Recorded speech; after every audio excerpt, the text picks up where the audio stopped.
राधे राधे, जय श्री कृष्ण। नमस्कार, बहुत स्वागत है आपका आपके अपने YouTube चैनल आध्यात्मिक टॉक्स में। और मैं विभा मिश्रा हमेशा की तरह ये कामना करती हूँ कि आप सभी पर श्री हरि की कृपा हमेशा बनी रहे। दोस्तों, आज हम इस वीडियो में चर्चा करेंगे माघ महीने की। माघ महीना जो है 2024 में कब से शुरू होकर कब समाप्त हो रहा है।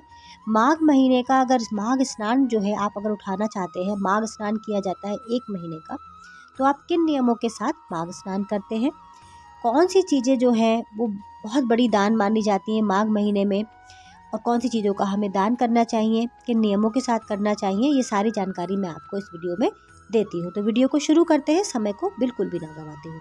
सर्वप्रथम जानेंगे माघ का महीना 2024 में कब से शुरू हो रहा है। तो 26 जनवरी 2024 से शुरू होकर माघ का महीना 24 फरवरी को समाप्त होगा। तो आप डेट को नोट कर लीजिए, 26 जनवरी से शुरू होकर 24 फरवरी को इसका समापन होगा। तो जो भी माघ स्नान करना चाहते हैं वो 26 जनवरी से शुरू करेंगे। तो 26 जनवरी से शुरू करके अब हम जानेंगे कि स्नान का नियम क्या होता है। सर्वप्रथम जो है माघ स्नान का नियम उठाने के लिए पहला नियम ये लेना पड़ता है कि हमें सूर्योदय से पहले उठना होता है, यानी कि ब्रह्म मुहूर्त में हमें जागना होता है। कम से कम 5:30 तक आप उठ जाएं। तो ये होता है माघ महीने के स्नान का पहला नियम लिया जाता है। अब हम ये भी जानेंगे कि माघ महीने को जो है माघ का महीना क्यों कहते हैं। इस महीने में जो है मघा नक्षत्र लगने के कारण, और भगवान श्री कृष्ण का एक नाम जो है वो माधव है। इस महीने में भगवान श्री कृष्ण के स्वरूप की पूजा की जाती है, इस वजह से इस महीने को माघ महीना कहा जाता है। माघ महीने में जो है दान का भी विशेष महत्व है। तो स्नान जो है आप ब्रह्म मुहूर्त में उठकर स्नान करें। स्नान करने के बाद आपको जो है पहला नियम जो लेना है वो लेना होता है दीप दान करने का। कोई भी स्नान जब हम उठाते हैं तो उसमें दीप दान का विशेष महत्व है। हमारे पद्म पुराण में ये बताया गया है कि जो दीप दान होता है वो सबसे बड़ा दान माना जाता है। और माघ महीने में दीप दान करने से कहते हैं कि इसका पुण्य हमें कई जन्मों तक मिलता है। जब हमारी सदगति होती है, जब हम भगवान के धाम जाते हैं, तो हम अपने रास्ते के लिए जो प्रकाश प्रज्वलित करते हैं उसी इस दीपदान से वो हमें मिलता है। और दीपदान करने से हमारे भाग्य का भी उदय होता है, हमारे जीवन में प्रकाश उत्पन्न होता है।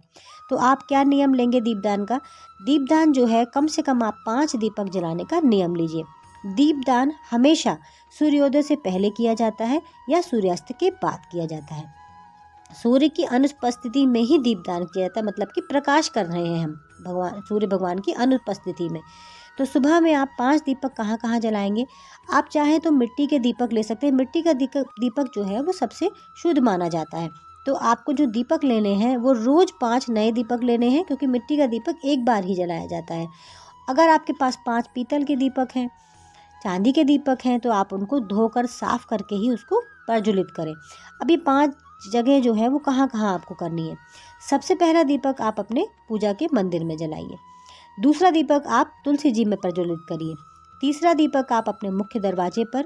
चौथा, अगर आपके घर के पास केले का वृक्ष है तो आप केले के वृक्ष में दीप जरूर करिए, क्योंकि केले के वृक्ष में भगवान श्री हरि का वास माना जाता है। तो केले के वृक्ष में आप कर सकते हैं।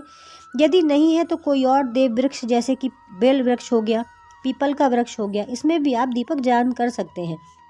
तो देव वृक्ष कोई ना कोई आप जरूर लें जो आपके घर के पास हो। आंवले का वृक्ष हो, चाहे उसमें भी आप कर सकते हैं। उसके बाद जो है आखिरी दीपक जो है, आपके घर के पास कोई भी देवालय यानी मंदिर है तो वहाँ पर आप जाने का नियम लीजिए, वहाँ पे दीपदान करिए। और भगवान के जिस भी भगवान का मंदिर है उसकी परिक्रमा करिए। जैसे भगवान शिव का मंदिर है तो वहाँ दीप जलाइए, और भगवान शिव की आधी परिक्रमा की जाती है तो परिक्रमा करिए। यदि ऐसा संभव नहीं है, आपके घर के पास कोई मंदिर नहीं है, तो आप ये 5वां दीपक आप अपने मुख्य दरवाजे पर ही जला सकते हैं। 2 दीपक वहाँ पर जला दीजिए। इस प्रकार आपको दीपदान करने का नियम लेना चाहिए। उसके बाद दूसरा जो है दान बताया गया है वो है अन्न का दान, वस्त्र का दान।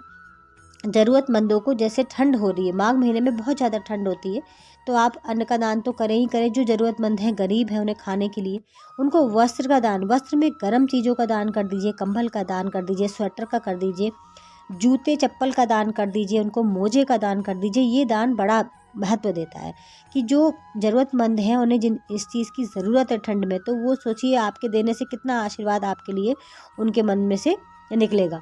तो इन चीज़ों का दान ज़रूर करिए। उसके बाद माघ महीने में जो है जब आप स्नान करते हैं तो इसमें गंगा नदी का में स्नान करने का विशेष महत्व बताया गया है। वैसे तो गंगा नदी में ही स्नान करना चाहिए, प्रयागराज में स्नान करने का बड़ा महत्व है। बहुत लोग वहाँ पर 1 महीना रहकर 1 महीने तक माह महीने का स्नान उठाते हैं।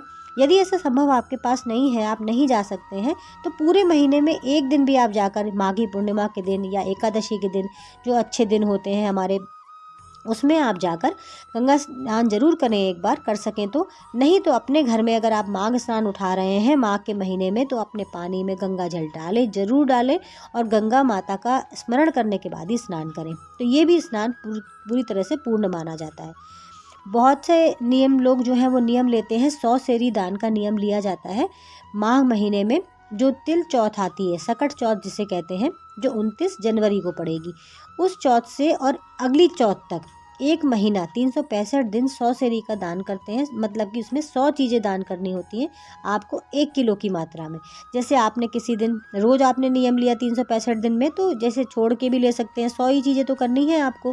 तो 1 किलो कभी अरहर की दाल कर दी, कभी 1 किलो आपने जो है मूली दान कर दी, कभी आपने 1 किलो शक्कर दान कर दी, 1 किलो आपने फल दान कर दिया, सेब दान कर दिया।